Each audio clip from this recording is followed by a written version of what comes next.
समन्ता चक्रवालेषु अत्रा गच्छन्तु देवता सद्धम्मं मुनिराजस्स सुनन्तु सग्गमुक्खदं ධම්මස්සවන කාලෝ අයං බදන්තා ධම්මස්සවන කාලෝ අයං බදන්තා ධම්මස්සවන කාලෝ අයං බදන්තා නමෝ තස්ස භගවතු අරහතෝ සම්මා සම්බුද්දස්ස නමෝ තස්ස භගවතු අරහතෝ සම්මා සම්බුද්දස්ස නමෝ තස්ස භගවතු අරහතෝ සම්මා සම්බුද්දස්ස.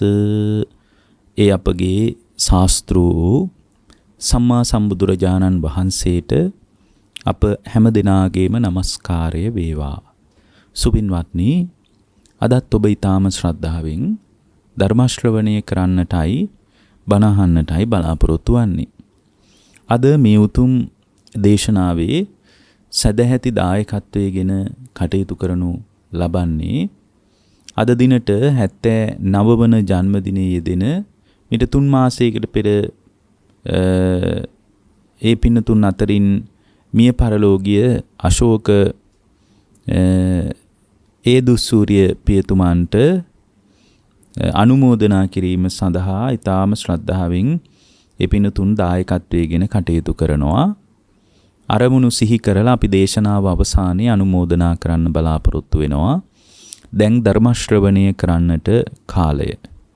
පින්වත්නි, බුදුරජාණන් වහන්සේ ලෝකේ පහළ වෙලා ලෝක සත්වයා කෙරෙහි බොහොම අසීමිත කරුණාවකින් අනුකම්පාවකින් මතු කොට වදාළ මේ අසිරිමත් ධර්මය සෑම අවස්ථාවකම පුද්ගල චිත්තසංතානයේ නිවා ගැනීම පිණිස, සුවපත් වීම පිණිස විශාල අනුග්‍රහයක්, උපකාරයක් සලසනවා. ඒ උපකාරය සුළුපටු උපකාරයක් නෙමෙයි. එතකොට මේ උපකාරය පදනම් කරගෙන තමා තුළ දක්ෂතාවයක්, කුසලතාවයක් තියෙන්න ඕන නිවෙන්න. එතකොට නිවීම සම්බන්ධ කුසලතාවය సంతానගතව තම තමන් විසින් ගොඩනගා ගන්න ඕන දෙයක්. ඒක ලෝකේ කාටවත් කරලා දෙන්න පුළුවන් තත්වයක් නෙමෙයි. ඒ නිවීම සාක්ෂාත් කර ගැනීම පිණිස යම් ආධ්‍යාත්මික ප්‍රවේශයක් ඔබට අවශ්‍ය නම්, ඒ ආධ්‍යාත්මික ප්‍රවේශයට අදාළ ධර්මමය උපදේශනය මූලික වශයෙන් බුදුරජාණන් වහන්සේගේ ධර්මයේ තුලින් ඔබට සැපේනවා. එතකොට මේ මූලික වශයෙන් සැපේන ධර්මමය උපකාරය පදනම් කරගෙන නිවීම සම්බන්ධ අදහසක් ගන්න වෙන්නේ ඔබටම තමයි. ඒක වෙන කාටවත් කරලා දෙන්න පුළුවන් කමක් නැහැ. එතකොට ඊට අදාළ බොහොම ලස්සන දේශනාවක් අද මේ උතුම් දේශනාව තුළින් අපි ඔබට දේශනා කරන්න කල්පනා කළා. ඒ තමයි පින්වත්නි, මජ්ක්‍ධිම නිකායේ තියෙනවා මූලපණ්ණාසකේ වම්මික සූත්‍රය කියලා සූත්‍රයක්. ඉතින් මේක බොහොම දීර්ඝ වශයෙන් දේශනා වෙන කාරණයක්. මජ්ක්‍ධිම නිකායේ තියෙන බොහෝ දේශනාවල දිගු භාවය ගැන අපි දන්නවා. සංයුක්ත නිකාය, අංගුත්තර නිකාය වගේ කොටස් වල වගේ බොහොම කෙටි දේශනා නෙමෙයි තියෙන්නේ.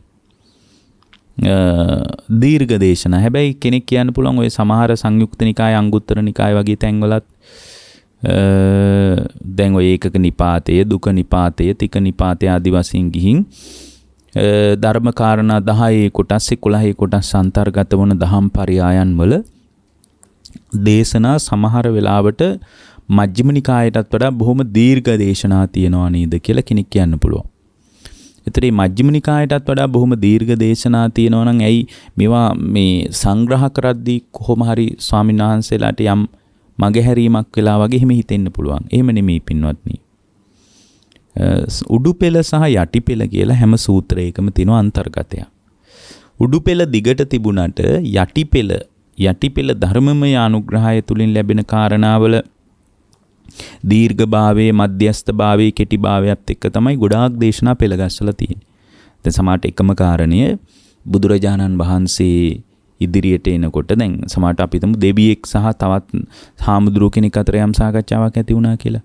ඒතකොට ඒ සාකච්ඡාව නැවත කෙනෙක් ඇවිල්ලා ආනන්ද හාමුදුරුවන්ට කියනවා. ඒතකොට ඒකත් ආයෙත් ඒ විදිහටම තියෙනවා. මුල ඉඳලා සම්පූර්ණ අගටම තියෙනවා. ඊට පස්සේ ආනන්ද හාමුදුරන්ට ඇවිල්ලා කියපේක ආනන්ද හාමුදුරුවෝ භාග්‍යවතුන් වහන්සේට වදාරනවා. ඒකට ඒකත් ඒ විදිහටම තියෙනවා. බුදුරජාණන් වහන්සේ ඒ කාරණේම පැහැදිලි කරමින් සංඝයාට අනුශාසනා කරනවා. සංඝයා එකතු වුණාම. එතකොට ආයෙත් ඒ කාරණේම තියෙනවා. අන්න ඒ වගේ එකම කාරණේ නැවත නැවත පුනරුක්තීන් වශයෙන් තියෙනකොට බොහොම දිගයි. නමුත් අන්තර්ගතයේ දේශ බලලා තමයි ධර්මදර විනයදර ස්වාමීන් වහන්සේලා ඒ ධර්ම කාරණා සූත්‍ර ධර්මයන් පෙළ ගැස්වීමේ ක්‍රියාවලිය සිද්ධ කරන්නේ.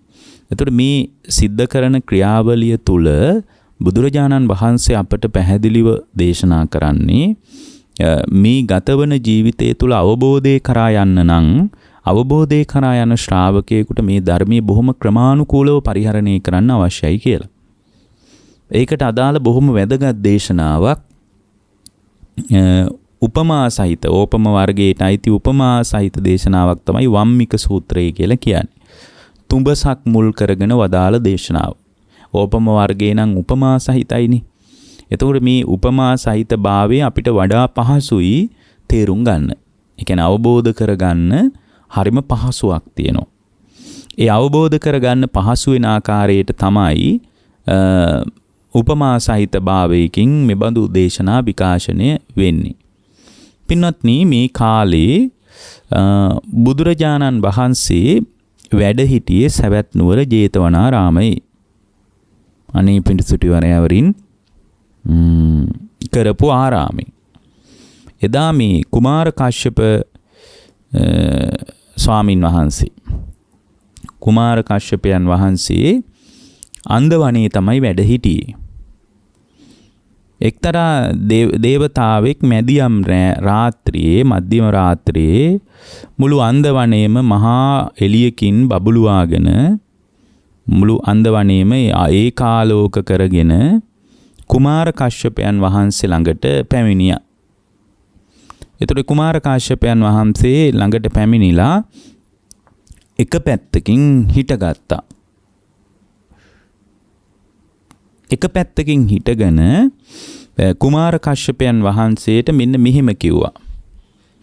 බික්කු බික්කු අයං වම්මිකෝ රත්තිං දූපායති දිවං පජ්ජලති බ්‍රාහ්මනෝ ඒවමාහ. උන්වහන්සේ ඉදිරියේ කියනවා කවුරු ඉස්සරහද මේ කියන්නේ මේ කාරණේ පැහැදිලි කරන්නේ බුදුරජාණන් වහන්සේ ඉදිරියේ නෙමෙයි. මේ කාරණේ පැහැදිලි කරන්නේ කවුරු ඉදිරියේද? මේ කාරණේ පැහැදිලි කරන්නේ පින්වත්නි කුමාර කාශ්‍යප හාමුදුරුවෝ ඉස්සරහා.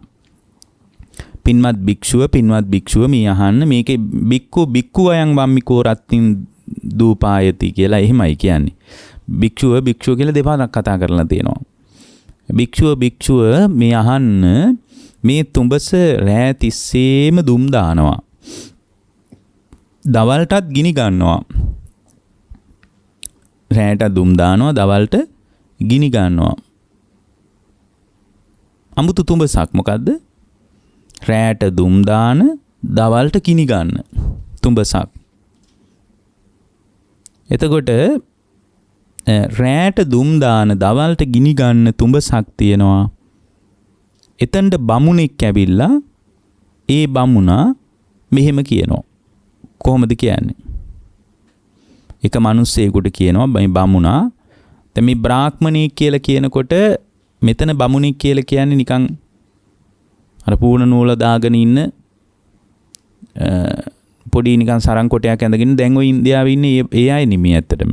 මෙතන බ්‍රාහ්මණයා කියලා කියන්නේ මේ කෙලෙස් නිරුද්ධ කරපු කෙනා පිළිබඳ අදහසක් ගන්නයි කියන්නේ. ඒ කාලේ බ්‍රාහ්මණයෝ හරිම තේජවන්තයි.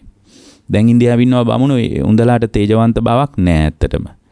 ඒගොල්ලන්ගේ ජීවිතේ දිහා බැලුවම තේරෙනවා බොහොම මේ අපිරිසුදු පිරිසක් බ්‍රාහ්මණෝ කියලා කියන්නේ අද නම්.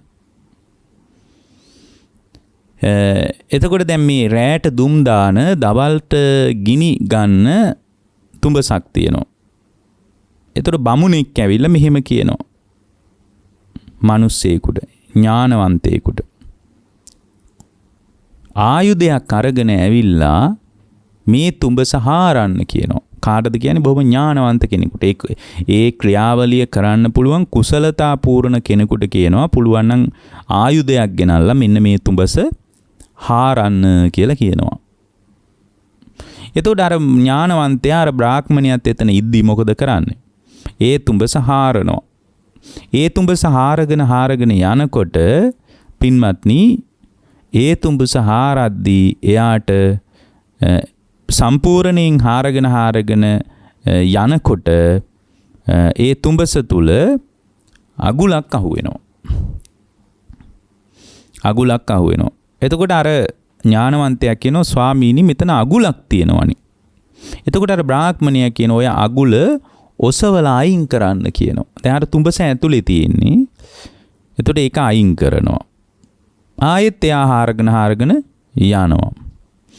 ආයෙත් හාරගෙන යනකොට ඒ තුඹස ඇතුලේ ගෙම්බෙක් ඉන්නවා.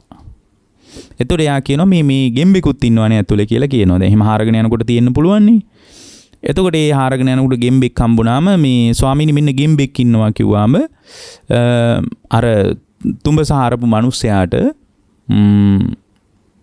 මේ බ්‍රාහ්මණයා කියනවා එහෙනම් ඔන්න ඔය ගෙම්බත් උස්සලා අයින් කරපන් කියලා.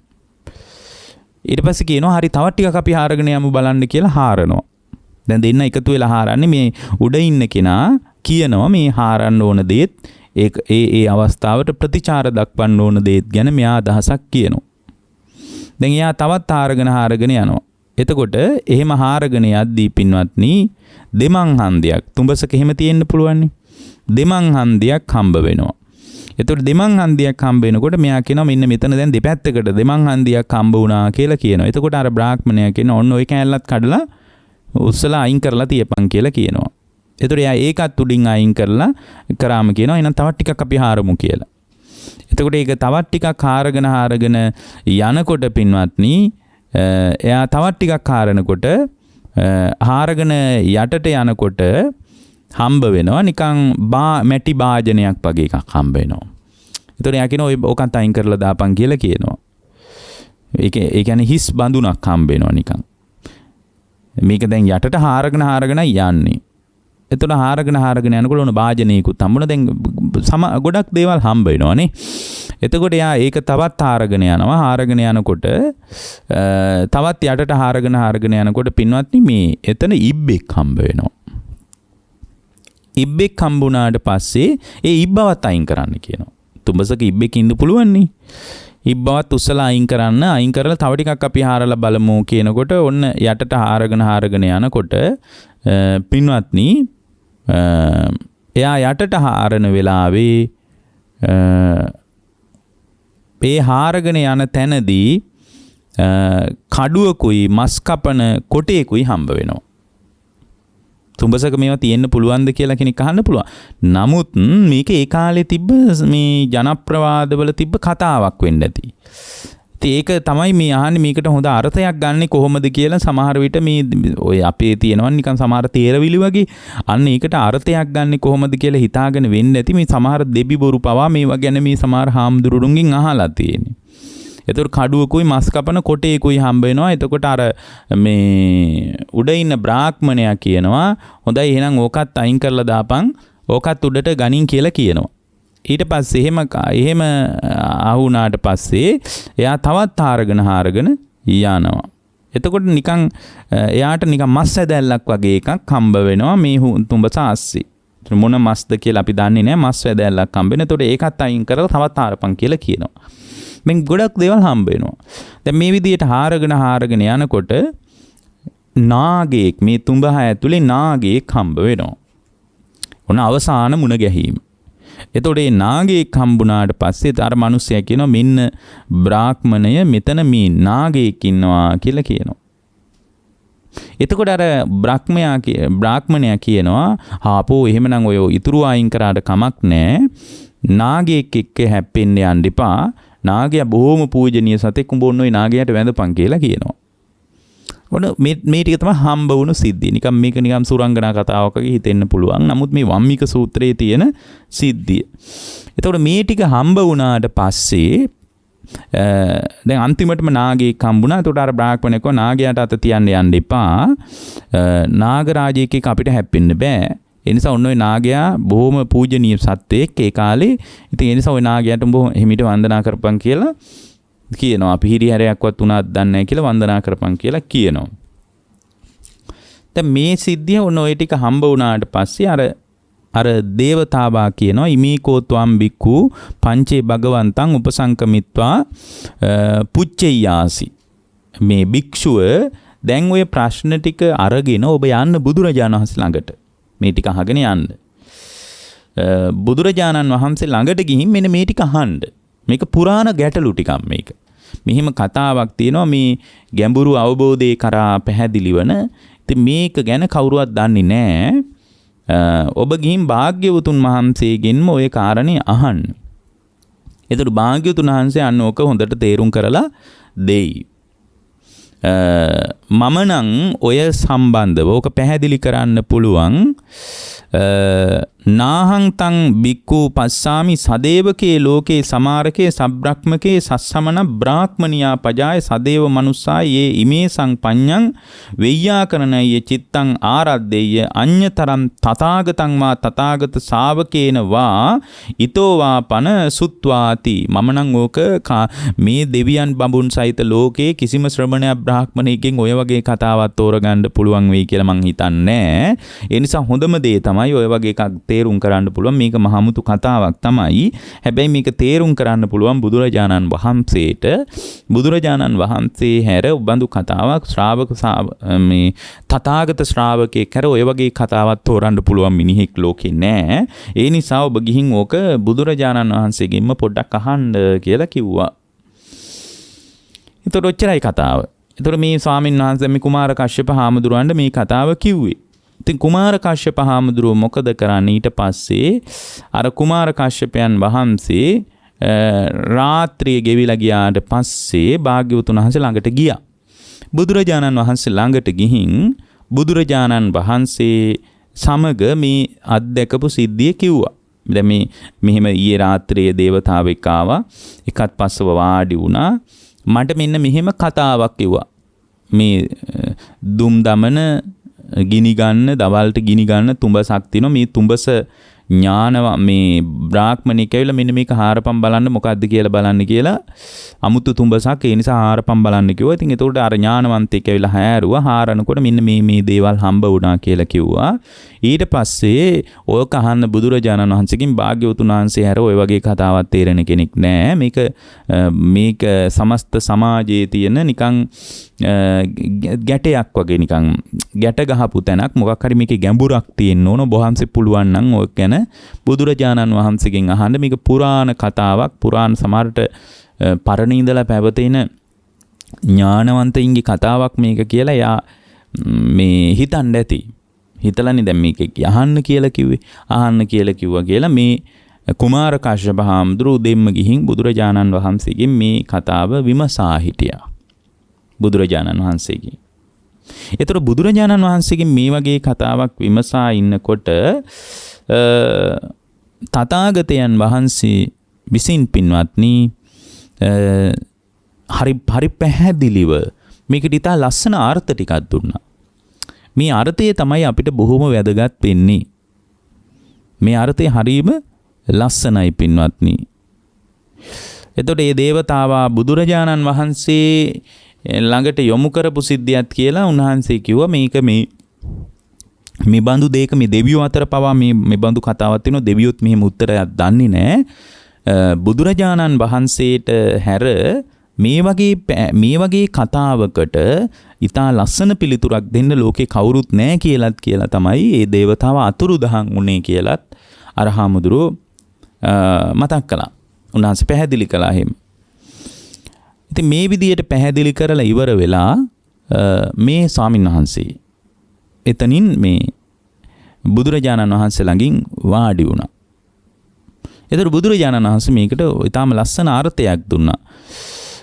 කෝනුකෝ බන්තේ වම්මිකෝ කා රත්තිං දූපායනා කා දිවා පජ්ජලනා කෝ බ්‍රාහ්මනෝ කෝ සුමේදෝ කිං සත්තං කිං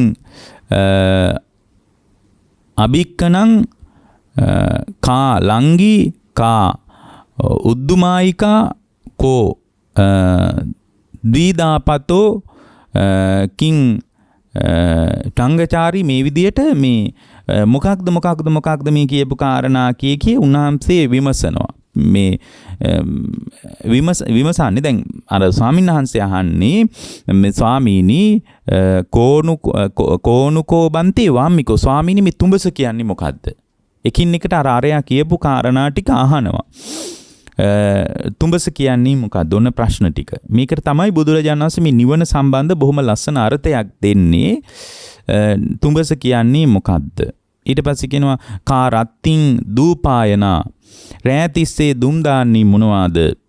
ඊට පස්සේ කා දිවා පජ්ජලනා දවල් කාලෙට ගිනි ගන්නේ මොනවද? බ්‍රාහ්මණයා කියන්නේ කවුද? ඥානවන්තයා කියන්නේ කවුද? ආයුධය කියන්නේ මොකක්ද? හාරනවා කියන්නේ මොකක්ද? අගුල කියන්නේ මොකක්ද? ගෙම්බෙක් කියලා කියන්නේ මොකක්ද? දෙමන් හන්දියක් හම්බ වෙනවා කියන්නේ මොකක්ද? හිස් භාජනයක් මේවනේ දැන් හම්බ වුණේ හිස් භාජනයක් කියන්නේ මොකක්ද? ඉබ්බා කියන්නේ කවුද?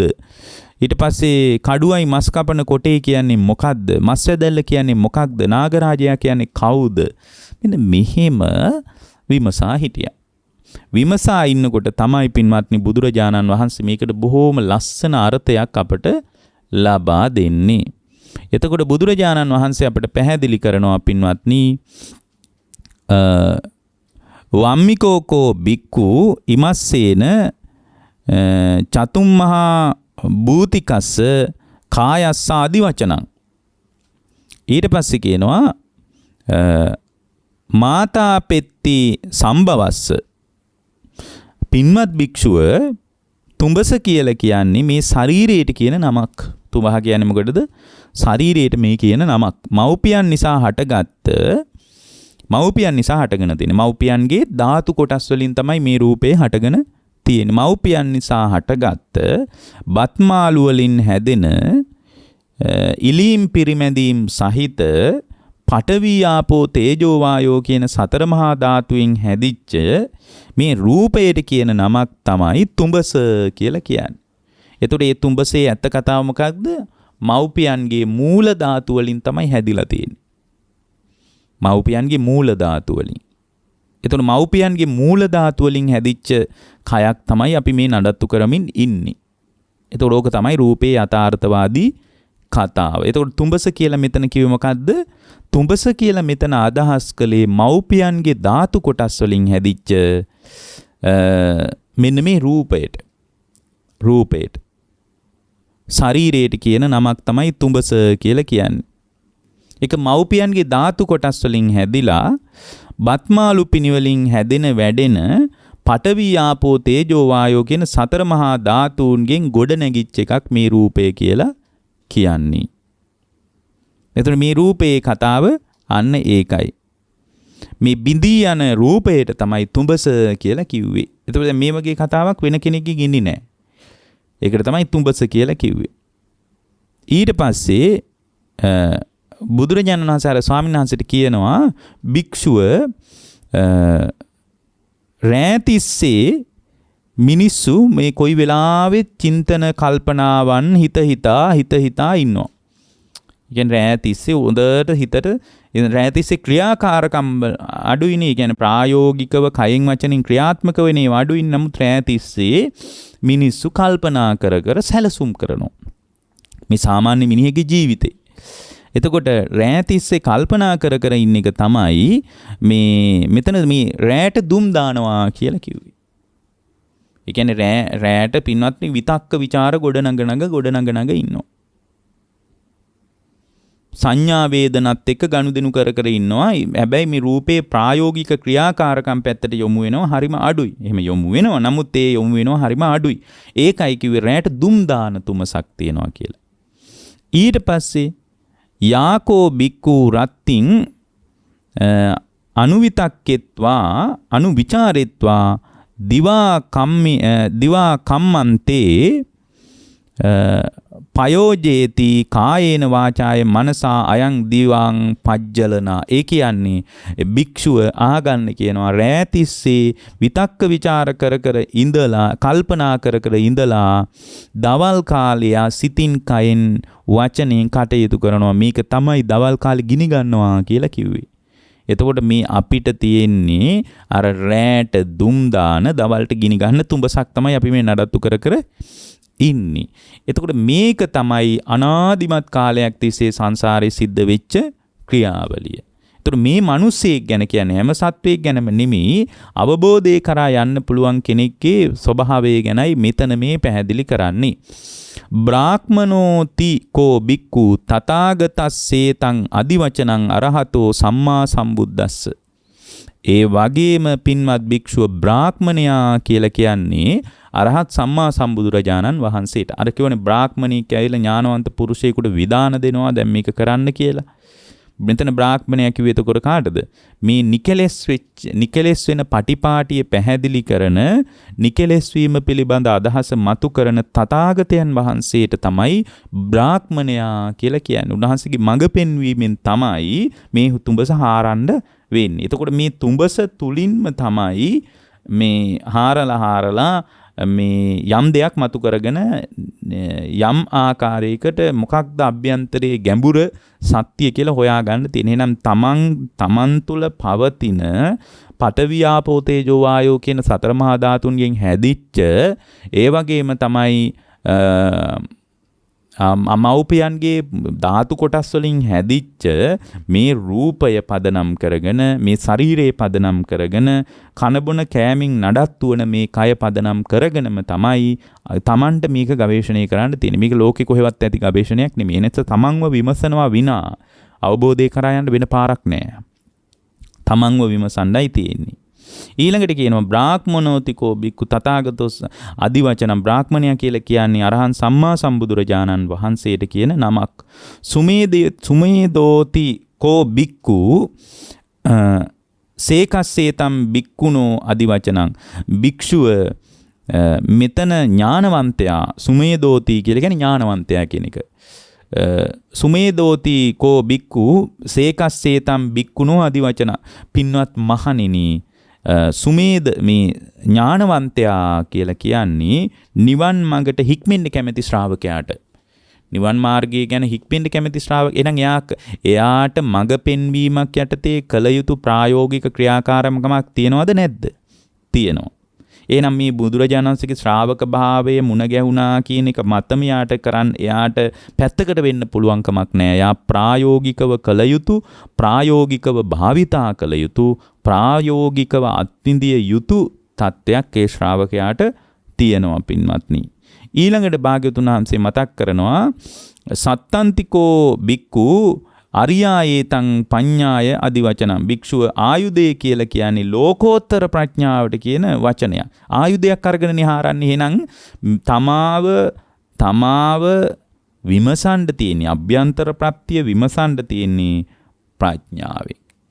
ප්‍රඥාව නැති තැනක ශ්‍රද්ධාව විතරක් නම් එතන තියෙන්නේ. එතන කවදාවත් විමුක්තිය කරා යන්න බෑ. පුද පූජා වත් පිළිවෙත් ටිකට වඩා වැඩි දෙයක් හම්බ වෙන්නේ නැහැ. දැන් මේ ආයුධයකින් හාරන හැම වෙලාවකම අභ්‍යන්තර ප්‍රත්‍ය විමසනකොට ප්‍රඥාව කියන ස්වභාවය තුළ. ඒ කියන්නේ මෙතන කියන්නේ විමසුම් ප්‍රඥාව හැම වෙලාවකම ස්කන්ධ ධාතු ආයතනයන්ගේ ක්‍රියාත්මක වීම තුළ සිද්ධ වෙන ආධ්‍යාත්මික ප්‍රවේශය පිළිබඳ ඉතා ගැඹුරු අවබෝධයක් සහිතව ප්‍රඥා ගෝචර සම්පන්නව තමයි තමන්ව විමසන්න තියෙන්නේ. එතකොට මේ ප්‍රඥාවන්ත භාවයේ නැත්තම් අභ්‍යන්තර ප්‍රත්‍ය විමසන්න බෑ. දැන් මේ තුඹස හාරන්න එපාය. මේ තුඹස හාරන ශ්‍රාවකයාට ඒ තුඹස හාරනවා නම් ප්‍රඥාව නැමැති ආයුධය නැත්තම් කරන්න බෑ. ඒ නිසා ඉස්සල්ලාම හොඳට විනිවිද යන ප්‍රඥාවක් හදාගන්න. ඒකට උදව්ව දෙන්නේ ධම්මවිජේ බොජ්ජංගයෙන්. ධම්මවිජේ බොජ්ජංගෙන් හොඳට සුතා දතා වචසා පරිචිතා මනසානුපෙක්කිතා මේ විදියට හොඳට ධර්මය අහලා දරාගෙන වචන මනසින් මානසිකාරය කරලා වචනේනුත් පුහුණු කරමින් මේ ධර්මයේ පිළිබඳ සැලකිය යුතු ගැඹුරු අවබෝධයක් අධ්‍යයනයක් තුළ Tamanගේ ජීවිතේ ගොඩනගා ගන්න. ඒකට අපි කියන්නේ ලෝකෝත්තර ප්‍රඥාව කියලා. ඒතකොට මේ ලෝකෝත්තර ප්‍රඥාවෙන් හැම වෙලාවකම Tamanව විමසනකොට පේන්නේ ස්කන්ධයන් ගොඩක් විදියටයි. දැන් ඔබට ස්කන්ධයන් ගොඩක් විදියට මේක පේන්නේ නැත්නම් ඔබට තවම ලෝකෝත්තර ප්‍රඥාව ඉපදිලා නැහැ. එතකොට මේ ලෝකෝත්තර ප්‍රඥාව තියෙන කෙනෙකුට මේක පේන්නේ නිකන් ආයතනයන්ගේ ක්‍රියාත්මක වීමයි. මම ක්‍රියාත්මක වෙනවා කියන තැනින් නෙමෙයි. ඒක ඔබට දකින්න බැරි නම් තවමත් ඔබ ලෝකෝත්තර ප්‍රඥාවට ප්‍රමාදයි. ලෝකෝත්තර ප්‍රඥාව තුළ දායාද වෙන ශ්‍රාවකයාගේ ජීවිතේ මෙතන මේ ධාතුන්ගේ ක්‍රියාත්මක වීමක් විනා වෙන කවර දෙයක්වත් සිද්ධ වෙන්නේ නැහැ කියලා දකින තැනකට Tamanගේ හිත හැදෙනවා. ලෝකෝත්තර ප්‍රඥාව නැති තැනක ඒකට හිත හදාගන්න බෑ. ලෝකෝත්තර ප්‍රඥාව තියෙන කෙනා හැම වෙලාවකම හේතුඵල ධහමින් ගලපලා බලනවා. පටිච්ච සමුප්පන්නව ගලපලා බලනවා. දැන් ඔබට හැම අත්දැකීමක් තුළම බොහෝ වෙලාවට පටිච්ච සමුප්පන්න ක්‍රියාවලිය පැහැදිලිව පේන්නේ නැත්නම් ඔබට තවමත් ලෝකෝත්තර ප්‍රඥාව නැහැ. ඒවා පිළිබඳ ඊටාම පළල් දහම් දැනුමක් හදා ගැනීම තුළ ප්‍රඥාව අවදි කරගන්න පුළුවන්. ඒතකොට ලෝකෝත්තර ප්‍රඥාව කියන ආයුධයෙන් තමයි මේ සතර මහා ධාතුන්ගෙන් හටගත්ත ශරීරේ නම් වූ රූපේ නම් වූ මෞපියන්ගේ ධාතු කොටස් වලින් එකතු වෙච්ච මේ රූපය පිළිබඳ හාරන්න තියෙන්නේ. හාරන ආයුධය තමයි ප්‍රඥාව. හාරන පුද්ගලයා තමයි ප්‍රඥා ගෝචර ශ්‍රාවකයා. මේකට උපදේශය හම්බ වෙන බ්‍රාහ්මණයා තමයි තථාගතයන් වහන්සේ. එහෙමනම් දැන් මොකක්ද පළවෙනි මේ දේශනාවට අනුව ගොඩනගා ගන්න ඕන? හොඳ ධම්මවිජේ බොජ්ජංගයක් හදා ගන්න ඕන. විනිවිද යන ස්කන්ධ ධාතු ආයතනයන්ගේ ක්‍රියාත්මක වීමේ හැඩතලය කෙබඳු ආකාරයෙන්ද ක්‍රියාත්මක වෙන්නේ කියන එක පිළිබඳ පැහැදිලි අවබෝධයක් ඒ ශ්‍රාවකයාට තියෙන්න ඕන. ඊළඟට භාග්‍යවතුන් වහන්සේ මතක් කරනවා අභික්ඛන්නන්තිකෝ බික්ඛු විරියාරම්භස්සේ තං අදි වචන. පින්වත් භික්ෂුව හාරනවා කියලා කියන්නේ පටන් ගත්ත වීරියට කියන වචනයක්. එතකොට මේ හාරන මේ ආර්ය අෂ්ටාංගික මාර්ගයේ පිළිබඳ එක්තරා පැහැදිලි කිරීමක්. අර ලෝකෝත්තර ප්‍රඥාව කියු සම්මා දිට්ඨිය උපදව ගන්නවා. දුක කියන්නේ මෙයයි, දුකේ හට ගැනීම මෙයයි. දැන් මේ වැඩපිළිවෙලට එන ශ්‍රාවකයා ඒක දහම් දැනුමින් ධම්මවිජේ බොජ්ජංගයෙන් ගොඩනඟලා දෙනවා. දුකේ නිරෝධය කියන්නේ මෙයයි, නිරෝධය සාක්ෂාත් කරන ප්‍රතිපදාව මෙයයි කියලා ඔන්න ප්‍රඥාව හදාගත්තා. ඒකට උදව්ව දෙන්නේ සම්මා වායාමයේ. සම්මා වායාමයේ.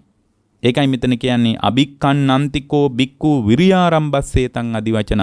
පින්වත් භික්ෂුව හාරනවා කියලා කියන්නේ පටන් ගත්ත වීරිය. එතකොට පටන් ගත්ත ආරම්භ කරපු ආරම්භක වීරියක් තියෙන්න ඕන. එතකොට මේ ආරම්භක වීරිය සම්පූර්ණයෙන් අකුසලයේ ප්‍රහාණය කිරීම පිණිසත් කුසලයේ සම්පාදනය කර ගැනීම පිණිසත් මතම ගොඩ නැගිච්ච එකක්. එතකොට එතන කුසලය කියලා අපි අදහස් කරන්නේ දන් දීම, සිල් රැකීම, බණ අහන එක වගේ එකක් නෙමෙයි. නූපන් කුසලයේ උපද්දවනවා. ඒ කියන්නේ කාමච්ඡන්ද, ව්‍යාපාද, තීන මිද්ද, උද්ධච්ච, කුක්කුජ, විචිකිච්ඡා කියන නීවරණ ධර්මයන් කියන අකුසලයන් මැඩ පවත්වනවා. ඒවට උපදින්න දෙන්නේ නැහැ. බොජ්ජංග ධර්මයන් උපද්දවනවා. මෙන්න මේකයි වායාමය කියලා. නිවන් මගට පැමිණි ශ්‍රාවකෙක් ගැන නෙමෙයි කියන්නේ. අන්න එහෙමනම් එයා ඒකට අදාළ වායාමය ගොඩනගා ගන්න ඕන. ඒක සමහරට ඊට පොයට පන්සලට නොයන කෙනෙකුට මේක කරන්න බැරි කමක් නැහැ. පොයට පන්සලට යන කෙනෙකුටත් තමන්ගේ අභ්‍යන්තර ප්‍රත්‍ය විමසීමේ කුසලතාවේ නැත්නම් එයාට සමහරට මේ බඳු කාරණයක්, මේ බඳු පණිවිඩයක් මුණ ගැහෙන්නෙත් නැහැ. ඊළඟට භාග්‍යවතුන් වහන්සේ මතක් කරනවා ලංගීතිකෝ බික්ඛු අවිජ්ජායේතං අදි වචනං. පින්වත් භික්ෂුව අගුල කියලා කියන්නේ අවිද්‍යාවට කියන නමක්. ඒ අගුල උස්සලා අයින් කරන්න කියලා අදහස් කළේ දැන් අර බ්‍රාහ්මණයෙක් වෙන ඔක අයින් කරලා දාපන් කියලා. අයින් කරන්න කිව්වේ අවිද්‍යාව දුරු කරන්න කියන එකයි.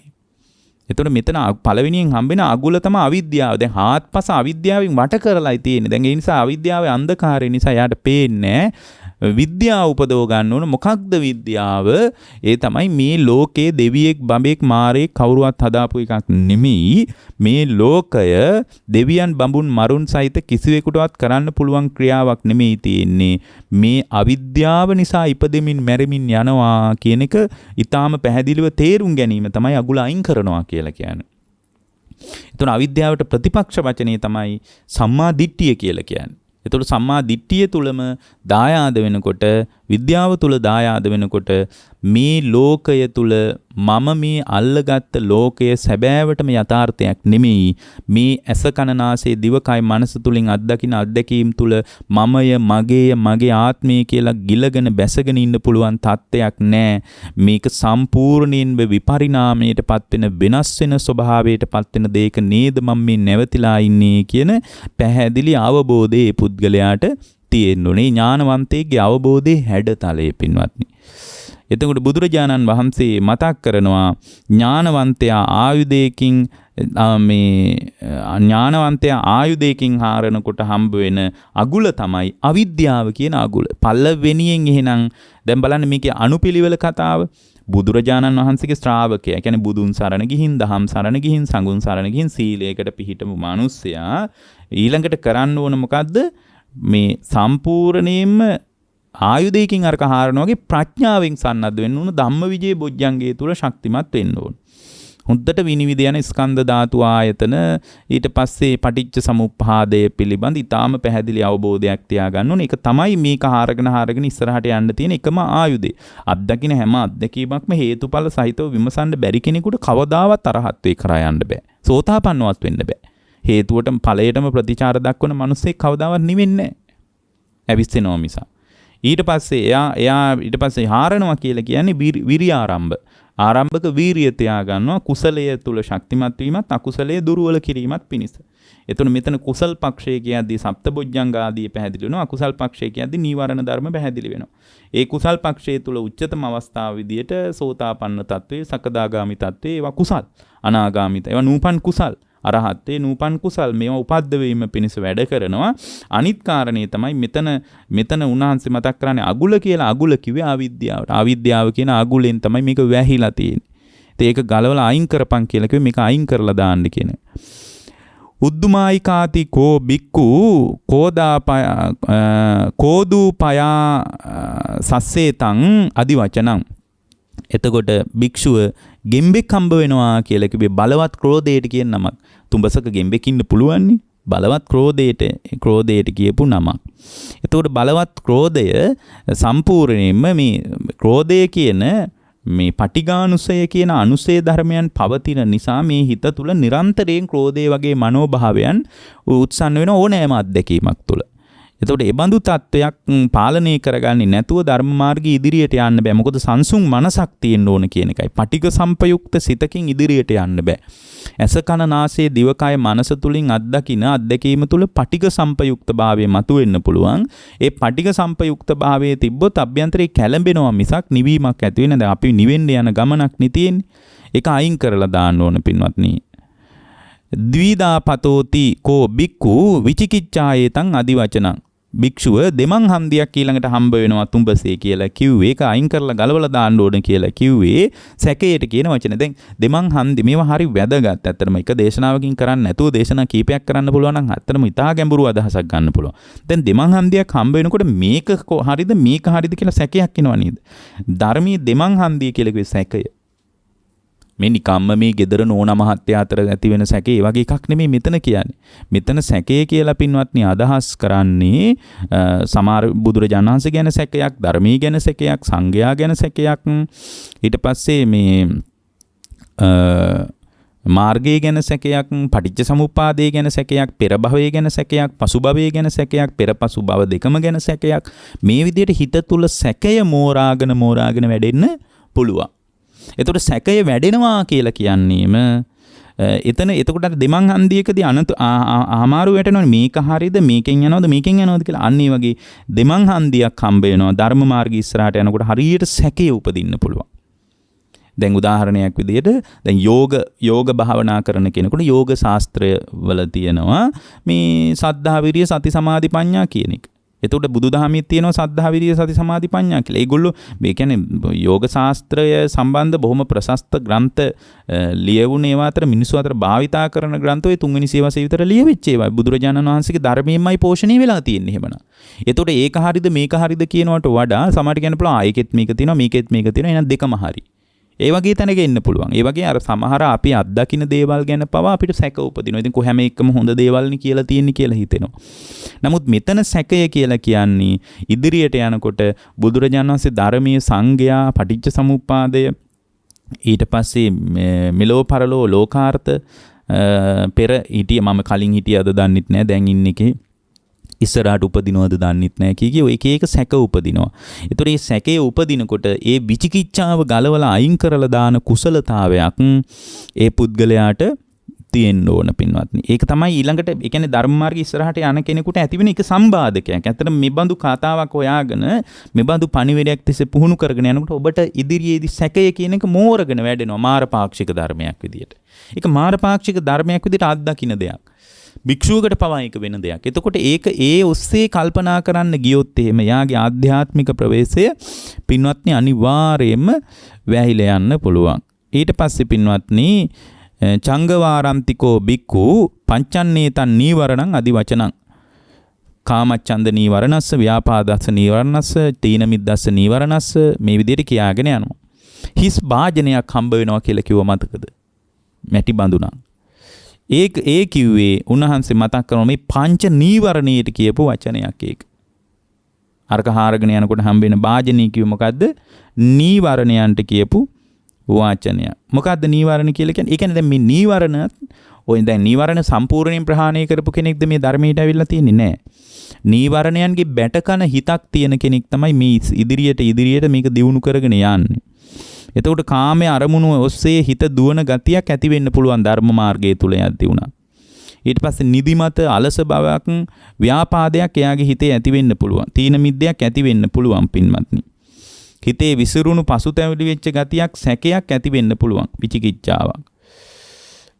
මේ විදිහේ කාරණා නිසා මේ තමන්ගේ මේ හාරගෙන යන වැඩපිළිවෙල තුල අපිට ශක්තිමත් නොවෙන්න පුළුවන්. මේ මාර්ගයේ වැහිලා යන්න පුළුවන්. මේ බැසගත් ප්‍රායෝගික ක්‍රියාකාරකම් මගහැරෙන්න පුළුවන්. ඒක අයින් කරලා දාන්න ඕන.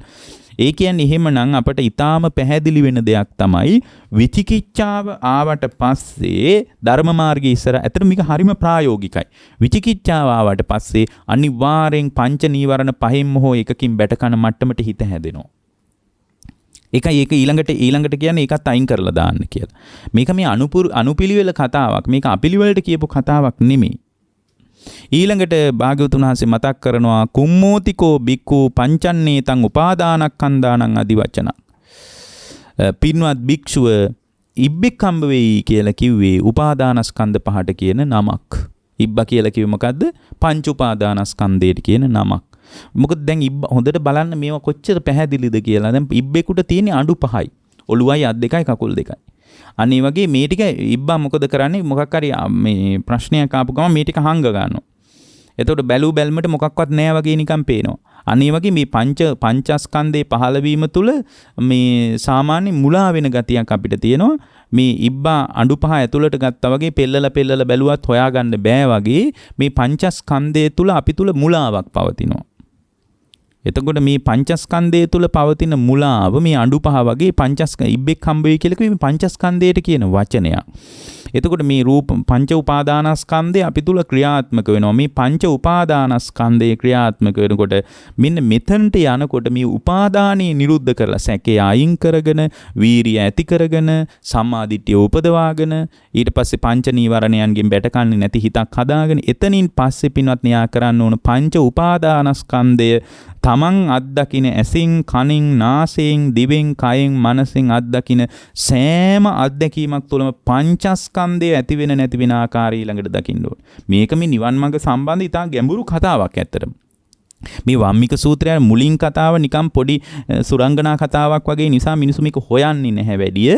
නමුත් මේ වම්මික සූත්‍රය කියන්නේ හරිම ලස්සනට කොතනදීද පංචස්කන්ධයේ අනිත්‍ය දකින්න ඕන, කොතනදීද අනාත්මය දකින්න ඕන කියලා හරි ලස්සනට පැහැදිලි කරපු අනුපිළිවෙල කතාවක් තියෙන. දැන් බලන්න මේ දැන් ওই පංච නීවරණයන්ගෙන් බැට කනකොට කාමච්ඡන්දය ඇති වෙලා ඇස කන දැන් අර ඇස හරහා කන හරහා ලෝකේ දුවනවා. එතකොට යාට එතනම පංචස්කන්ධය තුල උදය වැය දැක ගන්න පුළුවන් නම් අනේ ඇහෙන් කාම සම්පත් වින්දත් වැඩක් නැහැ. ඇහෙන් දකින්න ලෝකයේ තුල මා තුල පහළ වෙන්නේ ස්කන්ධයන් පහක් නේද? මට මේකම නේද උපාදානය වෙන්නේ? මේක උපාදානය කරගෙන නේද මමත් මේ ඇවිද ඉන්නේ කියලා Tamanටම ඒක දැක ගන්න පුළුවන්.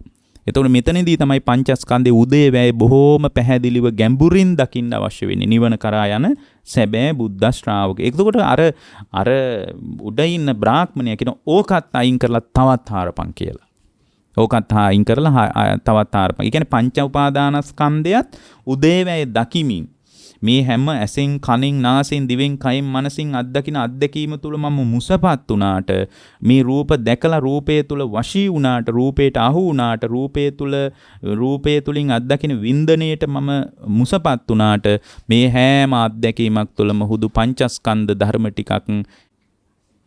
එතකොට අපිට ඊටාම පැහැදිලිව පේන්න තියෙනවා පින්වත්නි මේ පංච උපාදානස්කන්ධය පදනම් කරගෙන පංච උපාදානස්කන්ධය තුලින් අත්දකින අත්දැකීම් පරාසය පදනම් කරගෙන Tamanගේ අභ්‍යන්තර ලෝකය කැළඹෙන්නේ නැතුව අභ්‍යන්තර ලෝකයේ තුල සුවපත් භාවයක් දක්වාම තමන් අත්දකින හැම අත්දැකීමක් තුළම පංචස්කන්ධයේ උදේවැය දකින්න පුළුවන් වුණොත් අන්නේ උදේවැය දැකීම තුළින් තමයි නිවනට තමන්ගේ හිත පත් කරගන්න පුළුවන් වෙන්නේ. එතකොට මේ පංච උපාදානස්කන්ධය තුලින් ඇසෙන් අත්දකින ලෝකය, කනෙන් අත්දකින ලෝකය, නාසයෙන් අත්දකින ලෝකය, දිවෙන් අත්දකින ලෝකය, කයෙන් අත්දකින ලෝකය. මෙන්න මේ අත්දකින ලෝකයේ තුල පංචස්කන්ධ ධර්මයක් පහළ වෙනවා විනා වෙන සිද්ධ වෙන කිසිම දෙයක් නැහැ. වෙන සිද්ධ වෙන කවර අත්දැකීමක්වත් නැහැ. සිද්ධ වෙන එකම දේ තමයි පංචස්කන්ධ ධර්මයක් හටගෙන නිරුද්ධ වීමක් විනා වෙන කිසිම දෙයක් සිද්ධ වෙන්නේ නැහැ කියන දැක්මකට අපිට එන්න පුළුවන්. දැන් ඊළඟට බුද්ධ දේශනාව තුළ පැහැදිලි වෙනවා. දැන් මේ දේශනාව තුළම පැහැදිලි වෙනවා. අසිසුනාතිකෝ බික්කු පච්චන්නේතං කාමගුණානං අදිවචනං චක්කු විඤ්ඤයානං රූපානං ඉට්ඨානං කන්තානං මනාපානං පියරූපානං කාමූපසංහිතානං රජනියානං සෝත විඤ්ඤයානං සද්දානං මේ විදියට ඇස කන නාසය දිව කය මේ පිළිබඳ කියාගෙන යනවා. මොකද්ද? දැන් අර ඉබ්බ හම්බුණාට පස්සේ ඔය ඉබ්බත් අයින් කරලා තවත් හාරපම් බලන්න කියලා කියනකොට එයාට හම්බුණානේ කඩුවක් හා මස් කපන කොටයක් දෙක. ඒතර කඩුව සහ මස් කපන කොටේ කිව්වේ කාම ගුණ පහට කියන වචනයක්. එතකොට යාර පංචස්කන්ධේ පාවිච්චි කරලා මේ ඇස කන නාසය දිවකය මනස තුලින් ඉට්ඨා කන්තා මනාපා පිය රූපා කාමෝප සංහිතා ආදී වශයෙන් මේ රූපේ ලස්සනයි ප්‍රියමනාපයි සිත් කලුයි කෙලෙස් හට ගන්නවා කී කල්පනා කරන ලෝකයේ පිළිබඳ යථාර්ථවාදී අවබෝධයට Tamanගේ හිත නම්ම ගන්නයි තියෙන්නේ. එතකොට අර මස්වැදැල්ල කියලා ධර්මයේ පැහැදිලි කරපු කාරණේ තුල පැහැදිලි වෙන්නේ පින්වත්නි ආස්වාදය ඇලීම පදනම් කරගත්ත වචනයක්. ඊට පස්සේ නාගෝතිකෝ බික්කු කීනාස වස්සේ තම් බික්කූනි අදිවචනං කියලා කිව්වේ නාගරාජයා කියලා බුදුරජාණන් වහන්සේගේ මේ දේශනාව තුළ පැහැදිලි වෙන රහතන් වහන්සේට කියන වචනයක්. ඒ කියන්නේ අරහත්ත්වයට දක්වා යන අවබෝධය කරා යන ශ්‍රාවකයෙකුට අදාළ ආධ්‍යාත්මික ප්‍රවේශයේ පිළිබඳ අනුපිළිවෙල කතාවක් තමයි මේ තුල පැහැදිලි වෙන්නේ. ඒතකොට මේ අනුපිළිවෙල කතාව තුල මේ වම්මික සූත්‍රයේ පැහැදිලි කරන ඊතා ක්‍රමානුකූල විග්‍රහය තුල පියවරෙන් පියවරට ඉදිරියට යන ශ්‍රාවකයෙකුට අර පංචස්කන්ධයේ උදේවැය දැකලා කාමයන් අතහැර දාලා අරහත්ත්වයේ පිණිස හිත පත්කර ගැනීම දක්වාම අදාළ මූලික ආවේනික ගුණධර්ම පිළිබඳ ඉතා ගැඹුරින් බුද්ධ දේශනාව පැහැදිලි කරනවා. එබඳු ශ්‍රාවක භාවයක් පිණිස අපි ක්‍රමානුකූලව මේ මූලික බුදුරජාණන් වහන්සේ පෙන්වා දුන්නු අදාළ පණිවිඩය තුල ශක්තිමත් වීමයි වටින්නේ. බඳු ශක්තිමත් වුණු ශ්‍රාවකයෙකුට ධර්මයේ පිළිසරණ ධර්මයේ පැහැදිලි කරන අරහත්ත්වයේ කරා යන්නේ භාග්‍යවතුන් වහන්සේගේ ධර්මයේ පෙන්වන මූලික ගුණ ධර්ම වලින් ශක්තිමත් වීමයි වටින්නේ. ඒ බඳු ශක්තිමත් භාවයක් පිණිස ක්‍රමානුකූලව පියවරින් පියවරට දියුණු කරගන්න ඕන ගුණ ධර්ම පිළිබඳ. දැන් මූලික වශයෙන් සම්මාදිට්ඨියේ හිත මූලික වශයෙන් මේ පුද්ගලයා ඇති කරගන්න සම්මාදිට්ඨියේ හිත කොහොමද සම්මා වායාමයෙන් උපකාරය ගන්නේ? කොහොමද තමන් අවිද්‍යාව නැමැති සම්බාධකේ මැඩගෙන ඉස්සරහට යන්නේ? නීවරණයන්ගෙන් බැට කනකොට ඒක මගහැරව ගන්නේ කොහොමද? ඊට පස්සේ එතනින් එහාට තමන් අත්දකින අත්දැකීම තුල පංචස්කන්ධයේ උදේවැය දකින්නේ කොහොමද?